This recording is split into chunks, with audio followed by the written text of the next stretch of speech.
우리는 이제 여호수아서를 생각하고 있는데요. 구약 성경을 한마디로 딱 줄이라고 한다면 구약의 가장 핵심이 뭘까요? 제 생각에는 창세기 3장 15절 인간이 타락하자마자 하나님은 복음부터 주었죠. 여자의 후손으로 그리스도를 보내겠다. 그가 와서 너희를 넘어뜨린 사단의 머리를 박살낼 것이다 하는 그 메시아 계보가 어떻게 이어지는가를 구약성경은 계속 증거하고 있습니다. 여호수아의 핵심은 그 창세기 3장 15절 그리스도 오실 땅이 가나안 땅이죠. 그 땅은 이스라엘 민족이 반드시 정복해야 돼요. 그 땅에서 이스라엘 민족을 통해서 메시아 그리스도가 오시기 때문입니다. 거기에 대한 그 가나안 정복 전쟁이 여호수아입니다. 그래서 가나안 정복 전쟁이 여호수아를 중심으로 해서 한 5년 정도 정복 전쟁이 계속되어요. BC 1045년부터 해서 1405년부터 해서 1400년 동안 한 5년 정도 되죠. 긴 이제 정복 전쟁이 진행됩니다. 그걸 자세히 보면 우리가 지금 생각한 가운데 6장에서 8장 가나안 중부 지역이 먼저 정복을 해요. 우리 6.25 때 인천 상륙작전을 어떻게 했어요? 인천부터 와서 중부를 반을 딱 쪼개서요. 그 남쪽 북쪽을 이렇게 점령했잖아요. 꼭 흡사해요. 그 중부 지역이 6장에서 8장 여리고성이 정복되고 아이성이 정복되어 가장 중앙이에요. 그러고 나서 남쪽 지역에 기브온 족속이 화친을 하고 남쪽의 아모리 다섯 왕들이 대적하다가 하나님이 완전 그들을 다 박살냈잖아요. 남부 지역이 점령됩니다. 오늘 생각해보면 이제 북부 지역이에요. 이런 왕들이 복음을 언약을 거부하고 다 하나님 백성들을 지금 이렇게 전쟁하려고 맞습니다. 하나님이 그들을 다 진멸하는 장면이 여호수아 11장이에요. 그래서 이제 이 중요한 거점이 정복되고 난 다음에 여호수아가 이제 각 지파별로 땅을 분배를 합니다. 그리고 이제 각 지파가 자기의 분배받은 땅을 하나하나 다 쫓아내고 차지해야 돼요. 그렇게 해서 메시아 오실 가나안 전체가 이스라엘에게 정복됩니다. 그게 여호수아에서의 중요한 주제예요. 왜요? 그 땅에 창세기 3장 15절에 주인공이신 그리스도가 와야 되기 때문에 반드시 이스라엘 민족으로 통해서 와야 되기 때문에 하나님의 절대 계획입니다. 첫 번째 봅시다. 언약, 복음을 들은 가나안 북부 지역에 있는 족속들. 여호수아 11장 1절 한번 볼까요? 하솔 왕 야빈이 이 소식을 듣고 마돈 왕 요밥과 시므론 왕과 악사 왕과 쭉 뒤에 3절까지 가나안 북부 지역에 있는 모든 왕들에게 지금요 이 전가를 보내는 거예요. 이 북부 전체에 가장 중심되는 리더가 하솔 왕 야빈인 것 같아요. 이 양반이 지금까지 모든 가나안 정복에 대한 소식을 들었다. 가나안 중부 지역이 다 정복됐잖아요. 남쪽이 다 정복이 되었어요. 이 멸망 소식을 다 들었습니다. 그리고 기브온 족속이 화친을 요청했지 않습니까? 그래서 이들이 다 구원받은 소식도 들었습니다. 왜 하나님은 그들에게 이 멸망의 소식과 구원의 소식을 듣게 했을까요? 여호수아 4장 24절에 답이 있습니다. 이는 땅의 모든 백성에게 여호와의 손이 강하신 것을 알게 하며 너희가 너희의 하나님 여호와를 항상 경외하게 하려 하심이라 하라. 이 모든 소문이 나는 것은, 듣게 하신 것은 뭐 때문이라고요? 여호와의 손이 강하신 것을 알게 하며 하나님이 정말 계시는구나. 이건 하나님의 역사구나. 그걸 깨닫도록 하기 위해서. 그리고요, 그들이 여호와를 항상 경외하게 하려 하심이라. 하나님이 경외하기 위해서 이 소식을 듣게 하신 거예요. 그런데 이 복음의 소식을 듣고도 끝까지 대적한 자는 멸망을 당합니다. 기브온 족속같이 화친을 청한 자는 구원을 받습니다. 그렇잖아요. 그래서 바울은 이렇게 말씀을 해요. 고린도후서 5장 19절로 20절에 곧 하나님께서 그리스도 안에 계시사 세상을 자기와 화목하게 하시며 그들의 죄를 그들에게 돌리지 아니하시고 화목하게 하는 말씀을 우리에게 부탁하셨다. 죄값을 물으면 하나님이 싹 다 진멸해야 돼요. 하나님 그렇게 하지 않았고요. 누구를 보내셨다고요? 화목제물로 그의 아들을 이 땅에 보내신 겁니다. 하나님과 원수되는 우리를 화목케 하기 위해서. 그렇잖아요.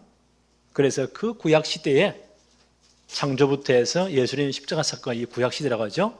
모든 하나님 택한 백성들의 죄를 하나님이 보고도 모른 척 넘어가셨다가 간거라고 하죠. 신학적인 용어로 보고도 모른 척 넘어가셨다. 그리고 그 모든 죄값을 누구예요? 화목제물 대신 그리스도의 십자가에 다 갚아버립니다. 그래서 우리의 죄가 다 끝난 거예요. 그리스도를 화목제물로 보내셨다.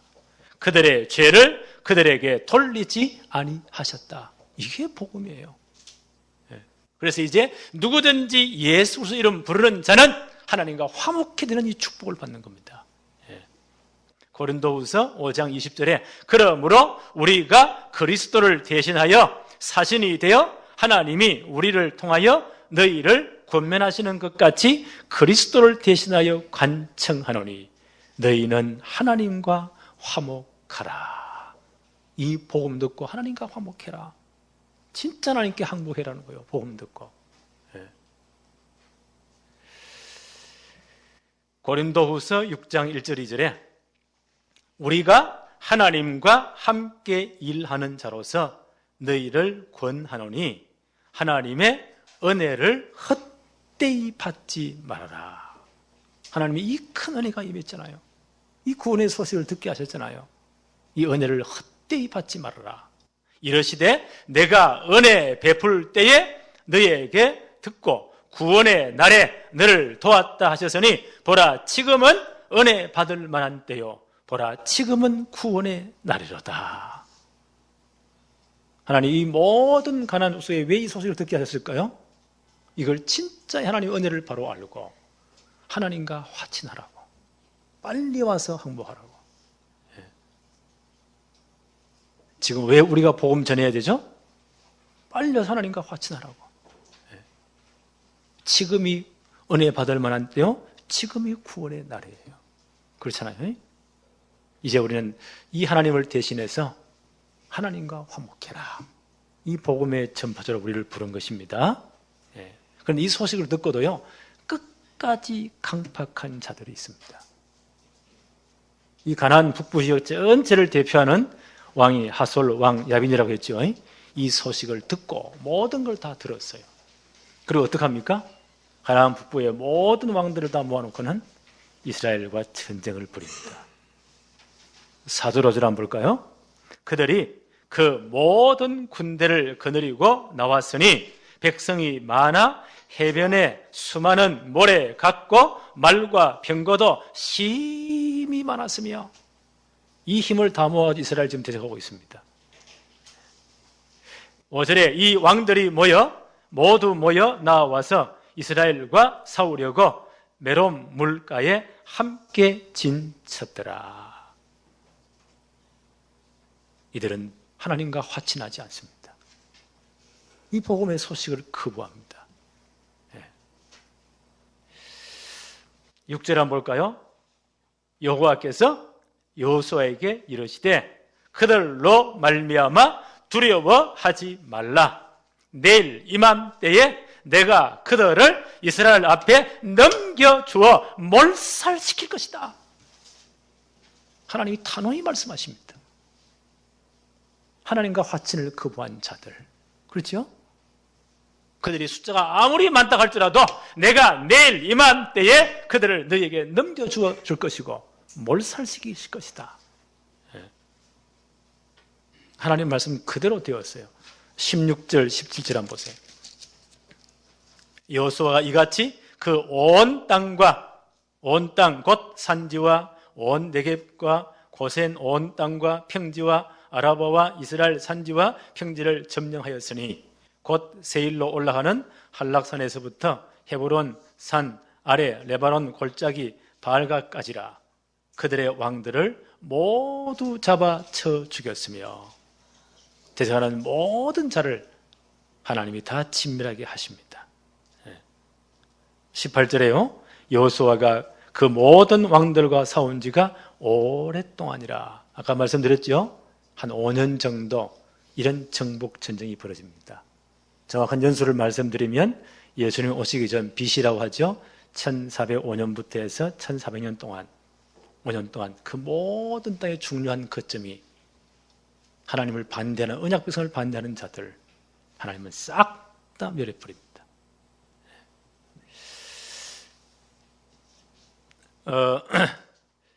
19절 한번 볼까요?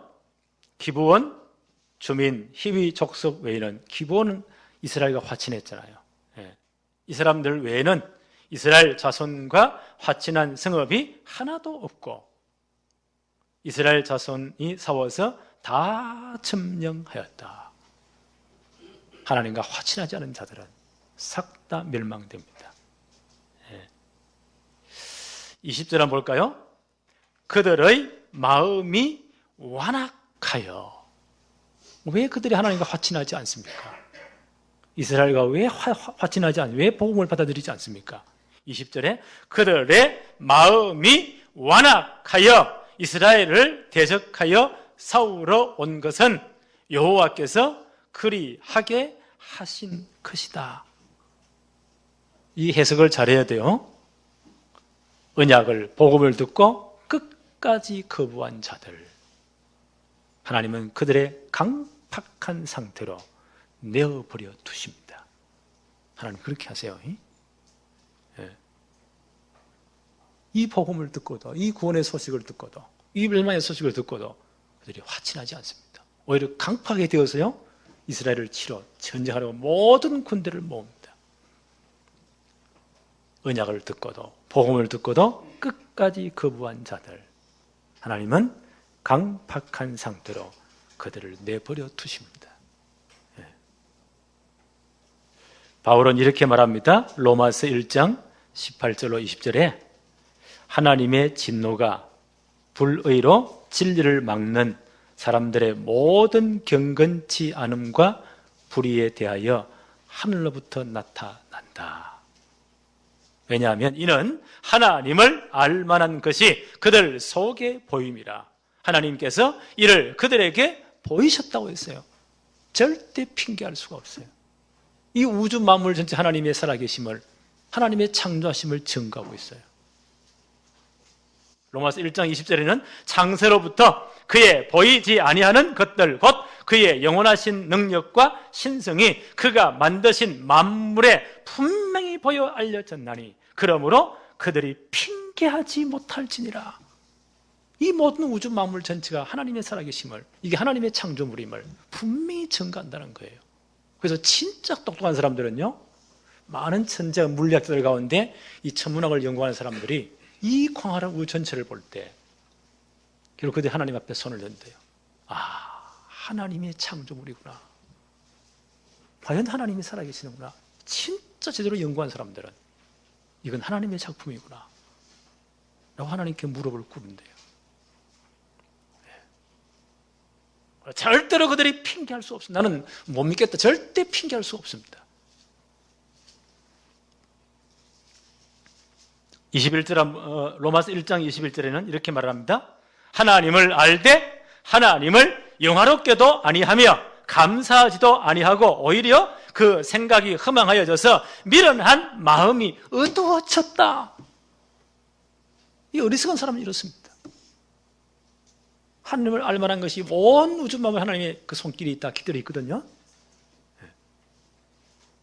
그 무한하신 하나님을 어떻게 요 조그마한 인간의 머리로 다 이해가 되겠어요? 우리 마음으로 생각으로 어떻게 지식으로 이해가 되겠어요?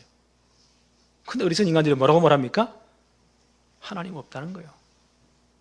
오히려 생각이 허망하여져서 미련한 마음이 어두워졌다. 로마서 1장 24절 25절에 이렇게 말합니다. 그러므로 하나님께서 그들의 마음을 정욕대로 더러움에 내어버려 두셨다. 그들을 내어버려 두신 거예요. 그래서 전부 다 우상 숭배에, 거짓 것에 다 빠져버리도록. 이런 그들이 하나님의 진리를 거짓 것으로 바꾸어 피조물을 조물주보다 더 경배하고 성유라. 그 우상 숭배에 다 빠지는 거예요. 요즘은 뭐 그런 우상 아니요. 지금 현대인들의 마음속에 가장 큰 우상이 뭘까요? 돈이 하나님 자리에 올라와 있어요. 하나님 없는 성공이 하나님 자리에 올라와 있어. 그러니까 이들이 보세요. 사단이 딱 만들어 놓은 함정에, 그게 창세기 3장, 창세기 6장 11장이요. 거기 다 빠져 있는 겁니다. 그러니까 이 땅에 어떻게 되죠? 사도행전 13장, 16장, 19장 이 문화에, 흑암 문화에 다 빠지는 거예요. 어쩔 수 없는 거예요. 그러니까 개인 절대로 빠져나갈 수 12가지 문제, 6가지 운명, 사주팔자에 딱 잡힙니다. 절대로 못 빠져나옵니다. 그래서 하나님은 처음부터 복음을 주신 거예요. 이 복음의 소식을 듣고 하나님과 빨리 화친해라.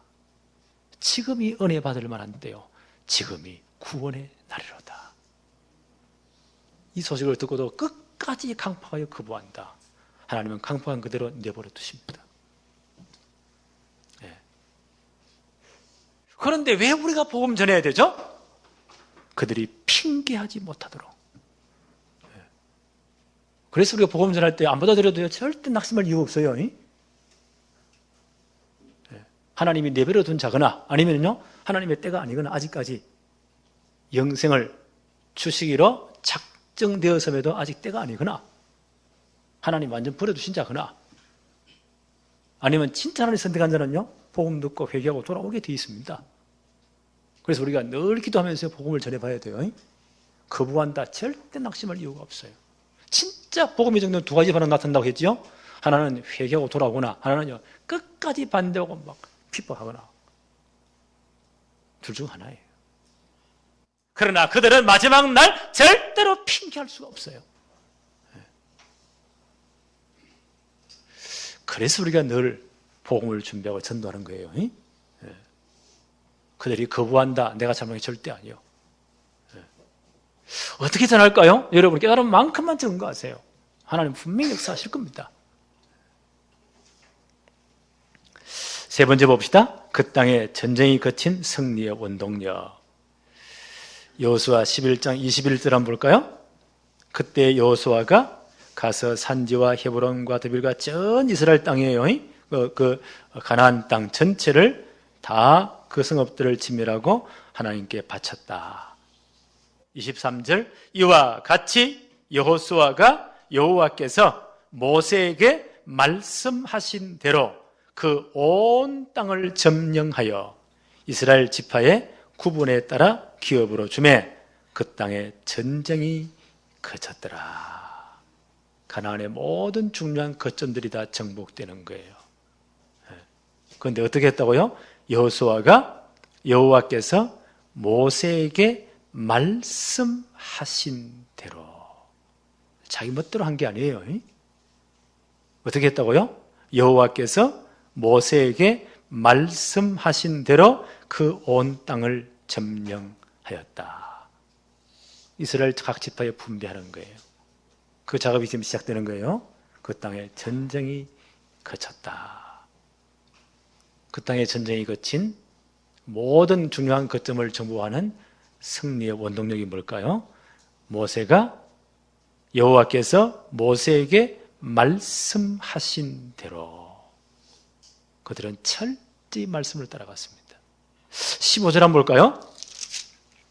여호와께서 그의 종 모세에게 명령하신 것을 모세는 여호수아에게 명령하였고 여호수아는 그대로 행하여 여호와께서 모세에게 명하신 모든 것을 하나도 행하지 아니한 것이 없었더라. 이 어마어마한 이 가나안 정복 전쟁에 승리한 비결이 그들의 힘이 강해서도 아니에요. 그들이 전략을 잘 세웠음에도 아니에요. 네. 어떻게 했다고요? 여호와께서 모세에게 말씀하신 대로 여호수아는 그대로 행하였다. 네. 명하신 모든 것을 하나도 행하지 아니한 것이 없었더라. 이 말씀에 순종했다는 거예요. 우리는 자기들은 전도를 어떤 방법으로만 생각을 해요. 절대 그렇지 않습니다. 내가 말을 잘하는 그 사람이 감동됩니까? 그것도 아니에요. 내가 막 열심히 뛰었더니 그러면 좀 뭐 되는 거지, 내가 위안을 받지요. 그것도 아니에요. 우리는 어떻게 해요? 하나님의 말씀에만 순종하면 돼요. 그렇지? 역사는 누가 합니까? 하나님이 하시는 거예요.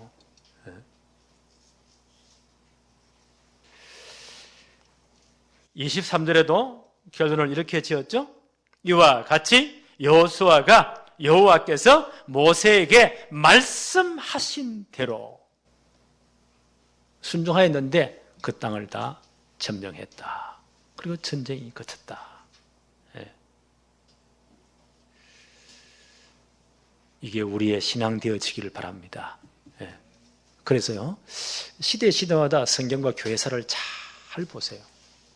시대마다 하나님의 구속사에게 서임받은 일꾼들의 특징이 그들이 똑똑함도 말을 잘하면 능력이 있음도 아니에요. 그들은 철저히 하나님의 말씀에 순종했습니다. 있는 모습 그대로 순종한 거예요. 그래서 바울은 이렇게 말을 해요. 우리가 어떤 모습, 어떤 처지에 있든지 우리가 하나님의 말씀에 순종하는 자는 하나님의 동력자들이다. 고린도전서 3장 9절에 하나님의 동력자들이다. 그럼 누가 도와요? 하나님이 기업하셔야 돼요. 이 하나님의 동력자들은 어떻게 했다고요? 로마서 16장 13절에 보니까 그들의 지체를 의의 병기로, 의의 무기로 하나님께 드린 자들이다. 그들의 지체를, 그들의 몸을 의의 병기로 하나님께 드린 자들이다. 우리가 우리 몸을, 우리 지체를 의의 병기로 하나님께 드린다는 것은 무엇을 의미합니까?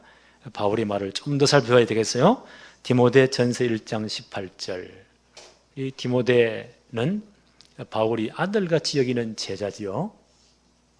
이제 바울이 로마에 1차 감금되었을 때, 그리고 그 전에 가장 중요한 교회, 바울에서 전도 여행 가운데 참 인상 깊은 교회가 에베소 교회잖아요.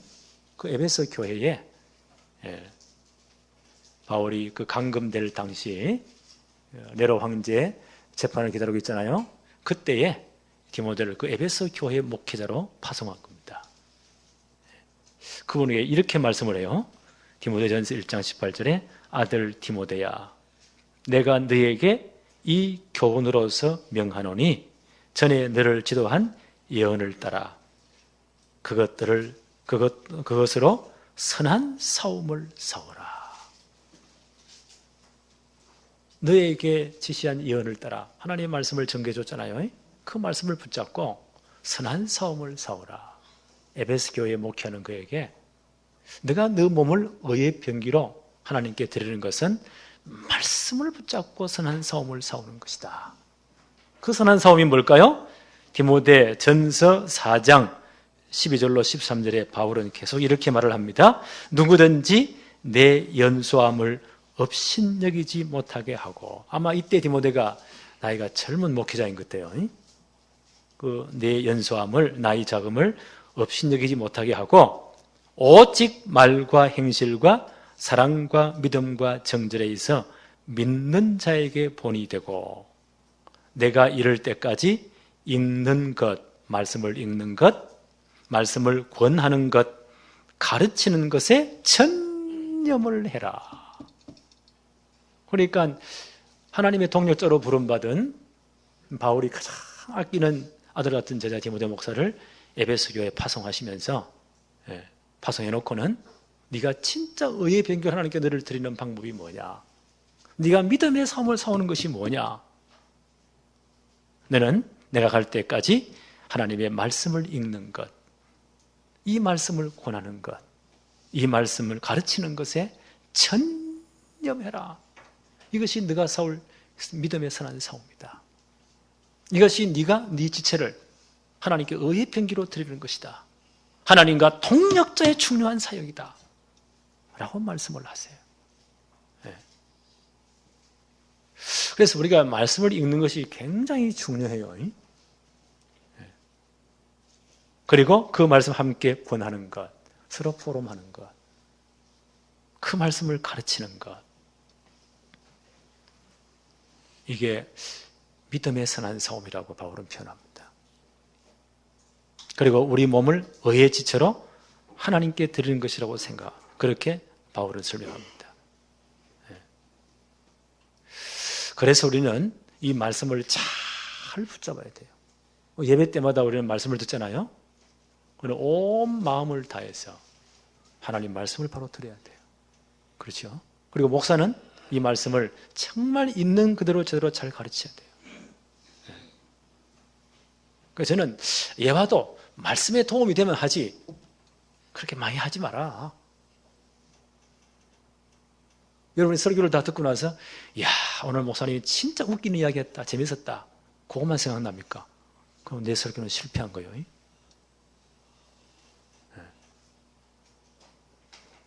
오늘 하나님께서 주의 종을 통해서 이런 말씀을 하셨구나, 나는 이걸 언약으로 붙잡았다, 그럼 나는 성공한 거예요. 여러분은 주일날 예배하면서 말씀을 어떻게 듣습니까? 저는 제 신앙 고백입니다. 강단의 메시지는 내 인생이다. 여러분 말씀이 잘 들리지 않습니까? 이 사람이 말씀 듣는 시간에 졸음이 오고 말씀이 늘 왔다 갔다 한다. 그럼 내 인생이 지금 왔다 갔다 하는 중이에요. 내가 정말 말씀을 생각을 붙잡았다. 하나님의 말씀이 내 인생에 역사하는 순간입니다. 그래서 예배 성공은 인생 성공이다. 예배 실패는 인생의 실패는 중이다. 저는 그렇게 생각해요. 이 가나안 정복전 5년 정도 긴 정복전이 진행되잖아요. 성경은 어떻게 평가해요? 그들이 열심히 했더라? 그들이 싸움을 너무너무 준비를 잘했더라? 그들이 지혜가 너무너무 뛰어났더라? 그렇게 말합니까? 하나님께서 모세에게 명령한 대로, 모세가 여호와에게 전달한 대로 그 말씀에 순종하였더라. 그렇죠. 이것이 그 영적 승리의 비결입니다. 에베소 6장에 영적인 전투가 나오죠. 에베소 6장 11절에 마귀의 관계를 능히 대적하기 위하여 하나님의 전신갑주를 입어라. 영적 싸움 싸우기 위해서는 이 땅 위에서 그 전신갑주 완전 무장 가운데 머리부터 발끝까지 구원의 투구를 해서 구원의 확신이죠. 의의 흉배를, 구원의 기쁨 감사죠. 흉배를 붙이고, 진리 허리띠를 띠고, 말씀으로 탁 진리로 허리띠를 띠고 딱 동이고, 그 다음 뭐요? 평안의 복음에 예비한 신발 신고, 한 손에 믿음의 방패를 가지고, 그 다음 한 손에는 뭐요? 성령의 금, 곧 하나님의 말씀을 가져라. 에베소 6장 17절. 영적 전투의 모든 방어 무기예요. 사단의 강한 진을 쳐부수는 공격 무기는 하나밖에 없어요. 성령의 금, 곧 하나님의 말씀을 가지라. 그래서 말씀을 붙잡는 거예요. 이 말씀에 순종하는 거예요. 역사는 누가 하십니까? 하나님이 하십니다. 우리는 이 축복을 매주간 누려야 돼요. 그렇죠? 그제는 우리 교회 렘넌트들이 하는 말 가운데, 여러 말 가운데 아주 공통적인 단어가 계속 몇 사람 쭉 이야기하는 가운데 공통적으로 계속 나오는 단어를 발견했어요. 얘들이 하는 말이 우리는 삼오늘을 합니다. 우리 다락방만 알아듣는 이야기잖아요. 몇몇이 이제 이 교수님들이 이 학생들을 만나보면서 아니 목사님 삼오늘이 뭡니까? 아이들이 삼오늘 하는데 삼오늘 아마 모를 겁니다. 교수님은. 이 양반이 묻길래 제가 답을 해줬어요. 그것은 이 아이들이 매일매일 오늘의 말씀을 붙잡습니다. 하나님이 오늘 내게 주시는 말씀을. 그 속에서 오늘 기도 제목이 뭘까를 얘들이 찾습니다. 그걸 정말 기도합니다.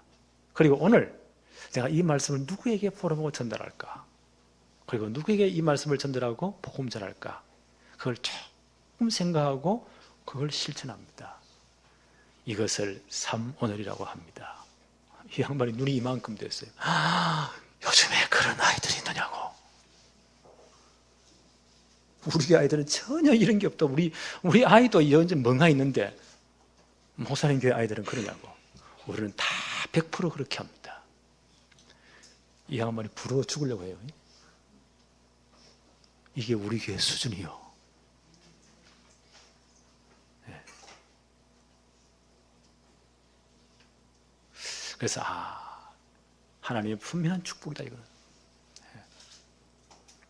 우리는 전 성도들이 이렇게 해야 됩니다. 기도 수첩이 만약에 시간이 너무 없다 그러면요 주일 강단 메시지를 활용하세요. 제가 늘 타이핑을 해서 제가 이 한 장 타이핑하려면 몇 시간 걸려요. 저는 독수리 타법이기 때문에 하나씩 쳐야 돼요. 그래서 제가 다 내어드리잖아요. 여러분이 들린 것만큼 적어보세요. 그리고 기도 수첩이 너무 만약에 하면 더 좋고 아니면요 이것만 가지고도 자기가 적고 듣고 적은 것은 자기가 제일 알아요. 일어나서 한 2분 내에 3분만 투자하세요. 말씀을 쭉 보세요. 오늘의 말씀. 하나님 오늘 내게 무엇으로 말씀하실랍니까? 하나님 말씀해 주세요. 그러면 그 말씀 붙잡고 오늘의 기도 제목을 찾는 거예요. 오늘 내가 여기서 무엇을 기도하면 될까요? 하나님 분명히 양심 속에 말씀하십니다. 마음속에. 그럼 오늘의 전도. 내가 이 받은 은혜를 누구와 나눌까? 오늘 내가 누구 만날 터인데 어떻게 말을 하지? 조금만 생각해 보세요. 혹시 그 사람이 영생을 주시기로 작정자 같으면 내가 이 말씀을 통해서 어떻게 전도할까? 조금만 생각해 보세요. 그게 삼오늘이에요. 나는 이런 영적 상태가 계속 하루 이틀, 일주일, 한 달, 1년, 2년 계속된다. 이건 굉장한 거예요. 이런 영적 상태가 되어야만이 우리는 세상을 진짜 이길 수가 있습니다. 그래놓고 1년 지나서 여러분의 생활을 한번 쭉 한번 뒤돌아보세요. 말씀대로 하나님은 내 인생을 인도하셨구나. 하나님이 내 상황 가운데 말씀을 성취하셨구나. 이게 진짜 느껴질 거예요. 이 축복이 우리 전 성도에게 임하기를 바랍니다. 하나님 아버지 감사합니다. 오늘도 최고의 은혜를 누리게 하심을 감사합니다. 오늘 예배를 통해서 정말 우리가 영적 전쟁의 승리의 원동력이 어디에 있는지를 다시 한번 깨닫게 하심도 너무 감사합니다. 우리가 강단 메시지를 통해서 정말 하나님의 말씀을 받게 해 주옵시고 매일매일 우리는 오늘의 말씀, 오늘의 기도, 오늘의 전도의 축복을 누리도록 하나님이 역사하여 주옵시며 우리의 모든 삶의 현장에서 영적으로 승리하는 역사가 일어나게 하여 주옵소서. 예수님의 이름으로 기도합니다. 아멘.